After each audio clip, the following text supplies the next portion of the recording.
بسم اللہ الرحمن الرحیم۔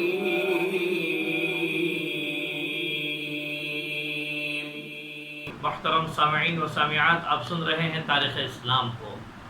اب تک عرب کی مختلف حالتوں کو ذکر کیا گیا ہے، ان کے کھانے پینے کی اشیاء، ان کا لباس، ان کی آپسی رسمیں اور ان کا آپس میں دشمنی مول لینا، اسی طریقے سے غارت گیری، شکار کا فن اور مختلف چیزیں، عشق بازی، شاعری وغیرہ، یہ ساری چیزوں کو آپ کے سامنے پیش کر چکے ہیں۔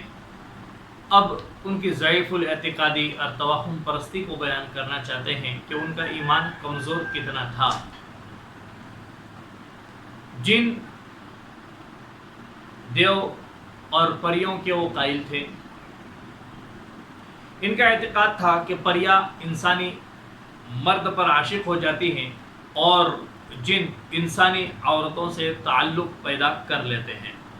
چنانچہ اہل عرب کا عقیدہ تھا کہ جرہم انسان اور فرشتے کے تناسل سے پیدا ہوا تھا۔ یہی عقیدہ ان کا شہر سبا کی ملکہ بلقیس کی مناسبت سے تھا۔ ان کا عقیدہ یہ بھی تھا کہ جس اونٹنی کے 5 بچے ہو چکے ہوں اور 5واں نر ہو، اس کو بحیرہ کہتے ہیں، اور پھر اس کا کان چھید کر کے اس کو چھوڑ دیتے تھے، وہ جہاں چاہے کھاتی پھرتی گھومتی رہے، کوئی اس سے چھیڑ چھاڑ نہیں کرتا تھا۔ اگر بھیڑ کا نر بچہ پیدا ہوتا تو اس کو بتوں پر چڑھا دیتے، مادہ ہوتا تو وہ اپنے لیے رکھ لیتے تھے۔ اگر 2 بچے یعنی نر و مادہ پیدا ہوتے تو اس کی قربانی نہیں کرتے تھے، اس کا نام وسیلہ ہوتا تھا۔ جس نر اونٹ کی جفتی سے 10 بچے پیدا ہو چکے ہوتے، اس کی بڑی عزت و تکریم کرتے تھے، نہ اس پر کوئی بوجھ ڈالتے تھے، نہ خود سوار ہوتے تھے، اور سانڈ کی طرح اس کو آزاد چھوڑ دیتے تھے، اس کا نام حام ہوتا تھا۔ بتوں کے سامنے یا بت خانوں کی ڈیوڑی پر 3 تیر رکھے رہتے تھے، ایک پر لا لکھا ہوتا تھا یعنی اس کے معنی نہیں، اور دوسرے پر نعم لکھا ہوتا تھا جس کے معنی ہاں، جی ہاں کے ہوتے ہیں، اور تیسرا تیر جو ہے وہ خالی چھوڑ دیتے تھے۔ یہ تیر ایک ترکش میں ہوتے تھے، جب کوئی خاص اور اہم کام درپیش ہوتا تو جاتے اور ترکش میں سے ایک تیر نکالتے۔ اگر لا والا تیر نکلا تو اس کام سے ہی باز رہتے تھے، یعنی وہ کام نہیں کرتے تھے، سمجھتے تھے کہ اب یہ کام نہیں ہونے والا ہے۔ اور نعم والا نکلا جس کے معنی جی ہاں کے بتلائے، تو پھر سمجھتے تھے کہ ہمیں اگلے کام کی اجازت بتوں کی طرف سے ہو چکی ہے۔ کوئی خالی تیر نکل آتا تو پھر دوبارہ تیر نکالتے، یہاں تک کہ لا اور نعم میں سے کوئی تیر نکل آتا۔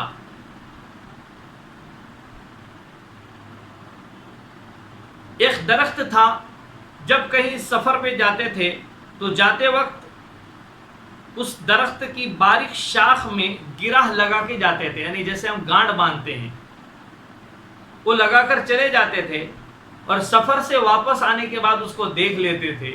اگر وہ گرہ باقی ہے، گانٹ باقی ہے، تو سمجھتے تھے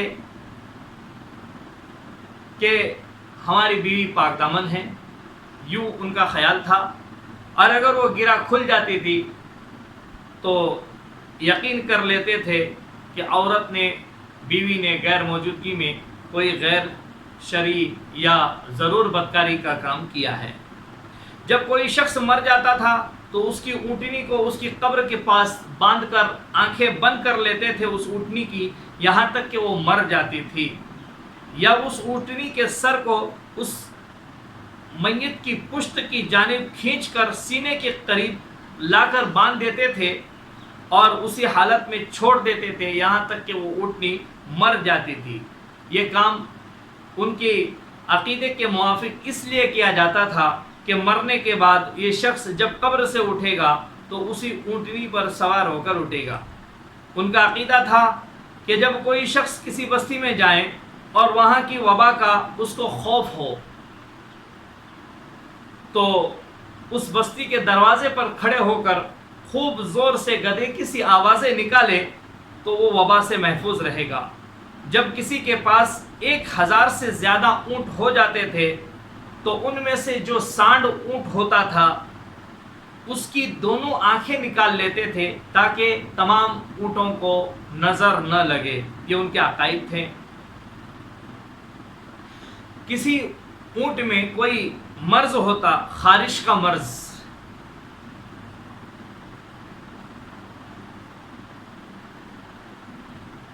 یعنی کھجلی کا مرض ہوتا تھا تو مریض کو تو کچھ نہیں کرتے تھے بلکہ تندرست اونٹ کو جو کھاتا پیتا اور گھومتا پھرتا تھا اس کو داغ دیتے تھے اور یقین رکھتے تھے کہ اس کے اثر سے وہ مریض اونٹ ٹھیک ہو جائے گا۔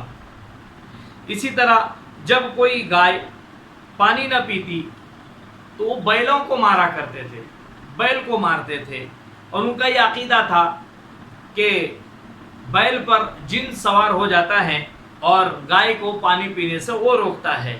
ان کا عقیدہ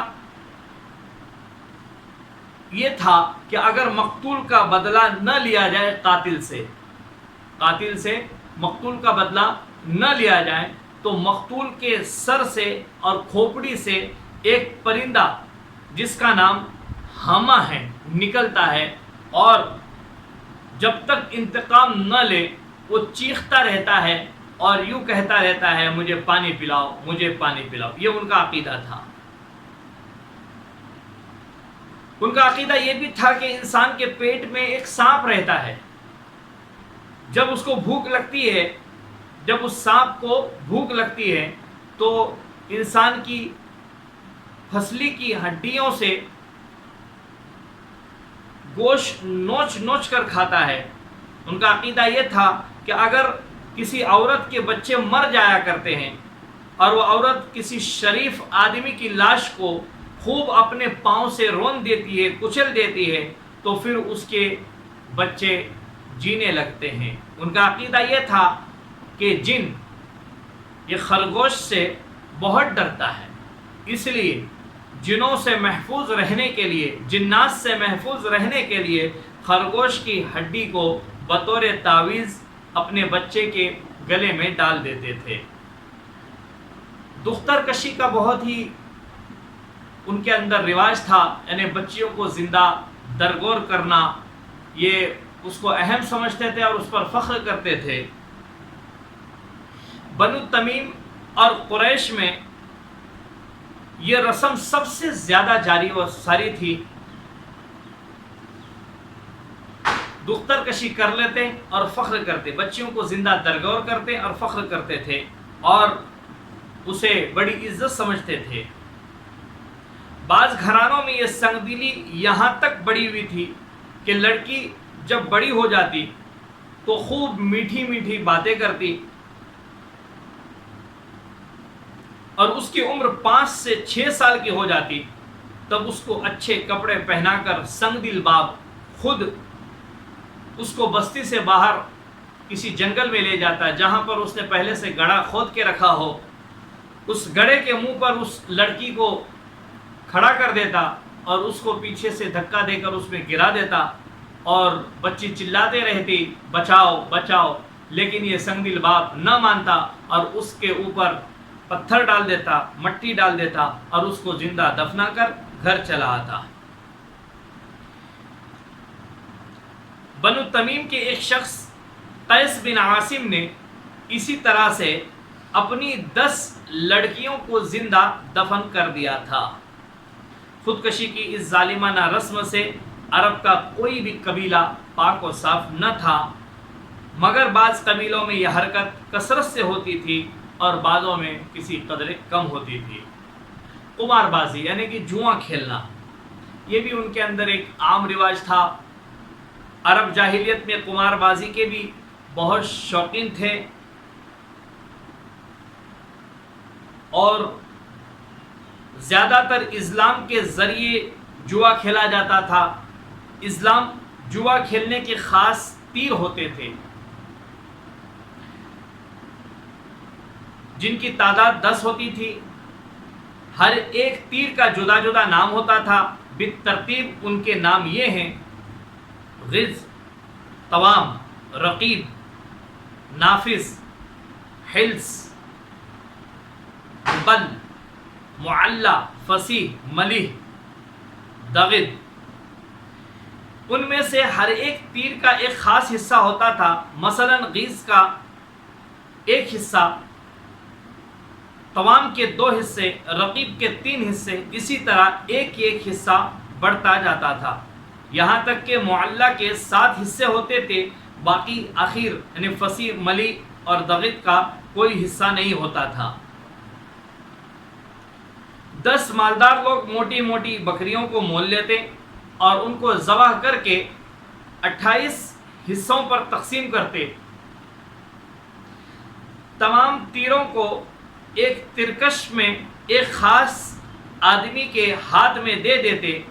وہ ایک ایک تیر نکال کر ایک ایک شخص کے ہاتھ میں دیتا جاتا. جو تیر جس شخص کے پاس آتا اسی کے موافق اس کو حصہ مل جاتا. پچھلے 3 تیر جن کے ہاتھ میں آتے وہ تینوں محروم رہ جاتے، ان کو کوئی حصہ نہ ملتا. یہ جوا خانہ کعبہ کے اندر حبل کے سامنے کھیلا جاتا تھا.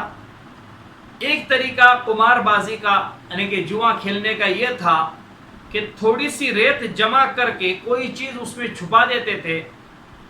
پھر اس کے بعد اس ریت کی 2 ڈھیریاں بنا لیتے تھے، 2 حصے کر لیتے تھے اور دریافت کرتے تھے کہ بتاؤ وہ چیز کون سی ڈھیری میں ہے.